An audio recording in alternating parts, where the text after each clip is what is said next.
welcome to a new episode of the Not Your Marketer podcast. I'm your host, Lempi, Alberto Lempira. I'm going to run through some of the latest headlines as usual. First of all, apologies for not being showing too much of in the previous couple of months at least. I've been busy with some professional and personal projects, but nevertheless, I'm here to continue with this project of podcasting. So without any further ado, let's go to the headlines. So I wanted to share some things based on some news that I have been reading in the past few days regarding some of the latest events happening in marketing. I'm not going to talk about Meta. I'm not going to talk about the Facebook rebranding whatsoever, but I'm going to work and share with you some thoughts on some information related with marketing whatsoever. So first thing first, one thing that I wanted to mention has to do with the introduction of the Google November 2021 core update, which was rolled out last week, and that took by surprise so many people, especially in the SEO industry. One recommendation that Google made for those who may be affected by this core update was to wait a few moments to see how these evolve, considering that also this rollout of the latest core update from Google was made without having too much into account the community, the SEO communities. Many of them were kind of this felt like a little bit disfranchised by Google itself. Probably this is going to have some sort of backlash. We will have to wait and see for the next things that may happen. So the next thing that I wanted to show you and share with you has to do with the rollback of AMP. AMP, if you are not aware, was an initiative by Google that wanted to make sure that everybody had the same infrastructure or the same HTML design for showing websites on mobile devices very quick and very fast. So one thing that Google tried to do was to purposely slowing down the performance of websites that were not based on AMP, which is essentially something against what they were saying they were going to do. They didn't say at any moment that they were going to penalize those who didn't use AMP. They only mentioned that the use of AMP would increase the speed on which websites would be shown for users using mobile devices, and that alone would be enough for incentivizing people and developers to using that technology. That was not the case. So really, really bad to hear about this, and not only because it is not a good practice from Google, but also because it sets a very, very bad precedent for many things that could happen in the future, especially with the initiative that Google may come up with in the future, especially when it is so difficult for us to implement these main standards to be implemented throughout the web, which is usually for the better of user experience and user interface as well. So up next, the next thing has to do somewhat with Meta, but not with the rebranding or rechange. So this comes from marketing brew from Morning Brew, and this was a news from last week, but it is interesting and important because it was announced that Facebook, or I should say Meta, is going to forbid some advertisers to block or to get to people under 18 years old or based on a specific interest. So this is again another backlash to a group of people, advertisers, that has been having to deal with many restrictions, not only restrictions but also changes, as with IDFA, for example, and with the app transparency policy on Apple. We saw a reduction, a huge reduction on the sizes and the quality of the audiences that we could target on Facebook or on Meta, I should say. And this is yet another thing to be added on top of that. I know that it is for the best in terms of users, but also it is making harder and harder to make the case of why we should be using or keep using Facebook to begin with, especially when we have some other options that could be and are increasingly looking more and more compelling as well.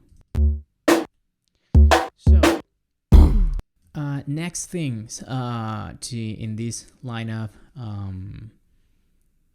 news that I wanted to share with you.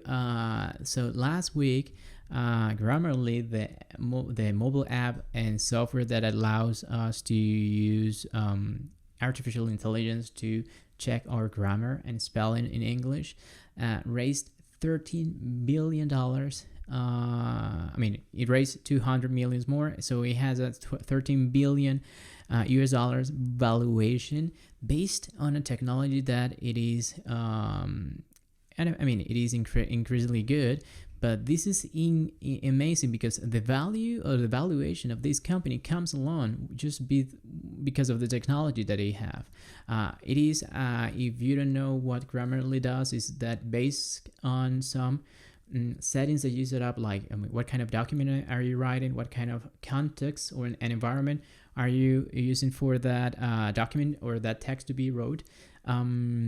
It gives you some ideas and it gives you some advice into how to not only fix the spelling but also the grammar, and it has to do a lot with linguistic and NLP, and also uses a lot of machine learning because it keeps learning from the way you usually communicate, so that it becomes more and more similar to what you actually are and do as a person, which is rather interesting.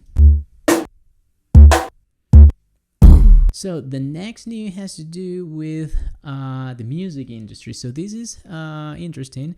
As everybody may be aware, Adele launched her latest album named 30 a few days ago, and it was starting to appear in the news that Adele has I would say that probably was not only her, but she was one that at least was very outspoken about this, to ask companies like Spotify to respect the order in which the songs on each album are set, because there's a lot of thought and a lot of it is part of the process, the creative process of designing an album, to choose what kind of order are you going to use for each of the songs and so forth.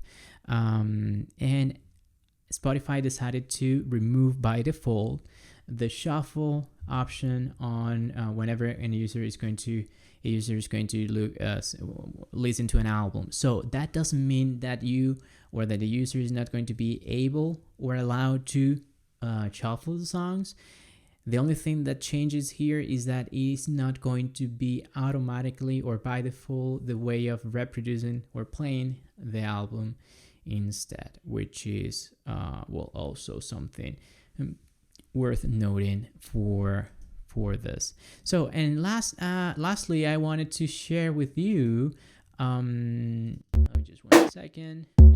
So I wanted to share with you this article that is from last week, but and it comes from Morning Brew, but it talks about something that has been increasingly ever more important in digital marketing, especially on digital marketing, and it has to do with the personalization on the online shopping experience. So it says that 63% of consumers are more likely to do holiday shopping with brands that customize the experience. And this is interesting because many times we have seen that people are a little bit skeptical about sharing information, personal information, that some people may also be somewhat afraid of using, of companies and brands using information for whatever reason they may have. However, the personalization, the customization of the shopping experience has been proven to be the best way, or the best justification for brands to keep using this access to data from customers, just because it makes things more convenient. It makes things more adapted to what people are looking for, and what they actually care about. And that is something, if you remember, I keep saying this, but I truly believe that the best kind of marketing that you can do is that is highly convenient, and that talks to the value and the things that your customer cares about. A few episodes back, I was talking about marketing strategy, and I keep saying this every time, and with my students I also have this, and with my clients as well. The only way for you to get access to more information and to get more value from the customer is also by adding value to their life, adding values to whatever they do, and also speaking in the same language, speaking in the same terms, like adding more to the things that they care about and that they are going to be appreciating in the long run. All right. So I would say that, well, those are the news I wanted to share with you.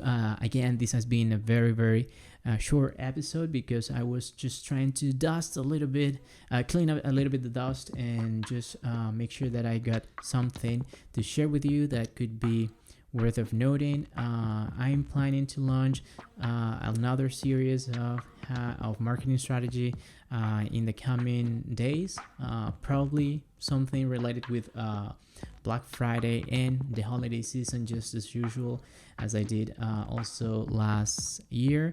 I don't know if I'm going to keep using the live streaming platform for recording the episodes and then publishing them. I like it more because I feel like that is more natural. I don't have the time to go back and edit anything, so everything comes just as it would come while during the recording privately. But I don't know if the quality of the live stream is good enough so that I can justify that, and also it is not so sure to me as well how well the production feels like. Okay, so this is a one-man operation, and production, it's not a huge production, but I try to take care of the smallest details and to make sure that you have the best content available in the best form, in the best format that is enjoyable, that you have a good audio, and if you like to watch a video, that you have a good video as well, with my modest and humble setup. So I just have to check on that. I would love for you if you can share with me your comments and your feedback on this. If you would like, and if you would go after me keep having these live recordings, for me it would be a pleasure.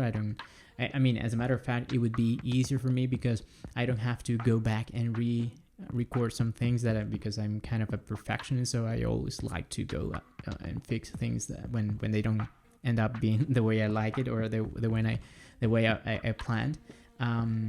But nevertheless, I'm here to also satisfy the listeners. So thank you again for joining me. Please make sure to subscribe to the show on any podcast provider that you have, or on YouTube, anywhere. You can follow me at Alberto Limpira on any social network, also at Not Your Marketer, and you can visit my website albertolimpira.com. Let's keep the chat going. If you haven't reviewed, please leave me a review of the show, even if it's bad. I mean, I just want to know that I know I have the numbers, but I just want to make sure that people are actively listening and engaging with the content. Luckily, you know that this has been a personal project. It has been so great so far, and I have a lot of great ideas for the next and the coming episodes. All right, so please be careful, take care, and see you in the next time. Lempi out.